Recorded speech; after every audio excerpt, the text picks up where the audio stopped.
İndi bilirsiniz, bəzi informasiyalarda sızdırıldı ki, tutaq ki, el ölkələrin təmsilçiləri vardı, adlarının orada açıqlanmasını istəmir.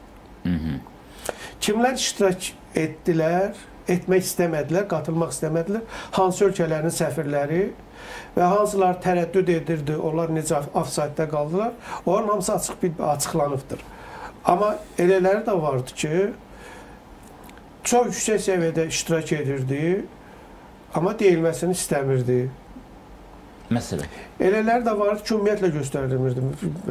O məsələdə cənab general az öncə bir ifadə işlətdi. Məsləhət olsaydı göstərilərdi və deyilərdi. Yəni o Körfəz ölkələrindən var idi nümayəndələr. Onu demək istəyirəm. Yox, sadəcə söhbət Körfəz ölkələrindən getmir. O, hər halda Körfəz ölkələrindən təmsilçisi orada oturmuşdu, tribunada açıqda göstərilirdi.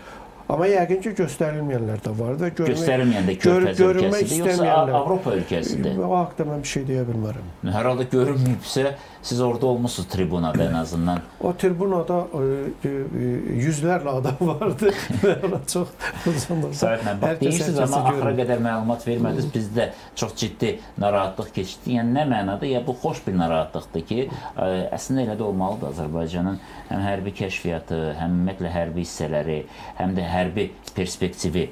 Hərbi universitetlərin bugün ümumiyyətlə ali təhsillə bağlı orada o qədər ciddi işlər görülüb ki, orada elə mütəxəssislər yetişdirilir ki, bizim heç təsəvvürümüz də yoxdur. Yəni bizim gördüyümüz klassik hərbi məktəbdən daha çox, daha fundamental bir hərbi təlimlər və tədrislər keçilir. O cümlədən də hərbi diplomatiyamız da var və bunu unutmayaq ki, son təxminən, mən deyirəm, bir il ərzində Azərbaycanın istər Müdafiə Nazirinin, istər Baş Qərargah rəisinin bir neçə xarici ölkəyə səfərləri olubdur və bu səfərlər təkcə tədbirlərdə iştirak məsələsi deyildi. Burada qarşılıqlı dövlətlər arası hərbi əməkdaşlıq, birgə təlimlərin təşkili və Azərbaycan prezidenti də məncə çox aydın dedi ki, Türk Dövlətləri Təşkilatı təhlükəsizlik baxımından birgə hərbi təlimlər keçirməlidir. Əslində, onun da bir zamanı yetişibdir. Yəqin ki, elə dediyi ölkələrin içində Sahib müəllimin o ölkələr var idi. Türkistan dövlətləri var idi ki, adının çəkilməsini istəməyib, amma o paradda olublar. Çünki bu mənada Azərbaycanla, Türkiyə ilə onların birgə təlimlərinə də bunu da görəcəyik və eyni zamanda təkcə təlimlə iş bitməyəcək, tədris prosesi də olacaqdır. Amma hər halda Sahib müəllim, onda bu sualıma cavab verin, xahiş edirəm. Mən düşünürəm ki, burada məxfi bir şey yoxdur, çünki açıqdır söylənibdir. Britaniyanın artıq Azərbaycana heç bir hərbi məhdudiyyəti qalmayıb, yəni istənilən silahlanma məsələsində əməkdaşlığımız ola bilər. Eyni zamanda bizim Amerika ilə imzaladığımız sazişdə də bir çox məsələlər, təhlükəsizlik məsələləri və s. nəzərdə tutulub. Yəni 5 ildən sonra keçirəcəyimiz 10 illik paradda artıq Britaniya və ABŞ silahları ola bilərmi? Bilirsiniz, əslində burada belə deyək, bir sirli heç bir şey yoxdur ki, amma indi bu sir məsələsindən söhbət düşmüşkən, siz sualı verəndə elə verirsiniz ki, güya orada məxfi kimlər iştirak edib, onu mən bilirəm, mən demirəm. Məsələ burasındadır ki, xeyr, mən açıq mənbələrlə, mən onu bilməli də deyiləm. Mən ancaq açıq mənbələrə dayanaraq, istinad edərək nəsə deyə bilərəm, amma bir məsələni xüsusi diqqətə çatdırmaq istəyirəm. Siz necə düşünürsünüz? O NATO-dakı ayrı-ayrı ölkələrin, NATO dövlətlərinin oradakı təmsilçiləri vardı. Bu parad öncəsi gəldilər, cənab prezidentlə görüşdülər. Bu elə belə idi. Yox. Mən də o sualı həmən gün özümə verdim ki, və bundan öncə, parad öncəsi Böyük Britaniya ilə Azərbaycan arasında hərbi əməkdaşlıq haqqında anlaşma oldu. Bu elə belə idi. Yox.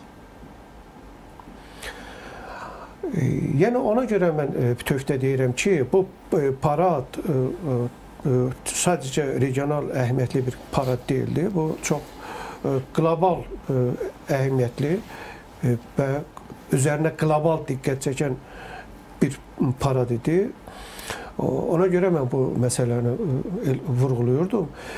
İkinci bir məsələ, o hərbi əməkdaşlıq məsələsi. Bilirsiniz ki, bizim Xəzərdə zamanında mövqelərimizin güclənməsində hərbi baxımdan, hərbi təhlükəsizlik baxımdan Birləşmiş Ştatların çox böyük rol olub. Və zamanında Birləşmiş Ştatlarının Azərbaycan üçün ayırdığı o hərbi xərclər Gürcüstanla Ermənistan üçün ayrılan hərbi xərclərdən xeyli çoxudur. və açıq şəkildə Azərbaycan torpaqlarının işğal altında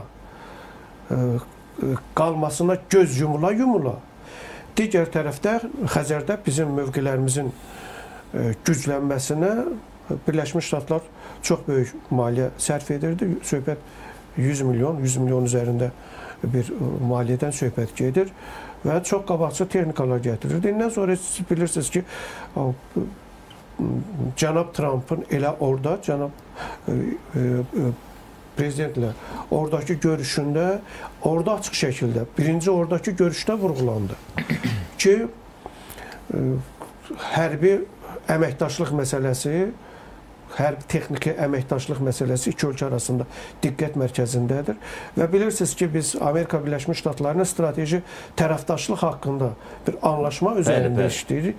Orada da məhz hərbi əməkdaşlıq ön sırada olan məsələlərdən biridir və heç şübhəsiz ki, bu baş verəcək və siz burada da bir məsələyə diqqət yetirin ki, öncə Böyük Britaniyanın rəsmisi Azərbaycanı ölkəsinin strateji tərəfdaşı adlandırdı.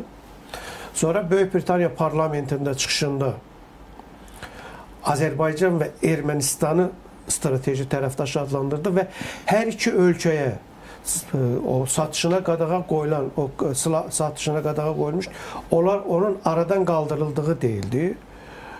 Bu da elə belə deyil.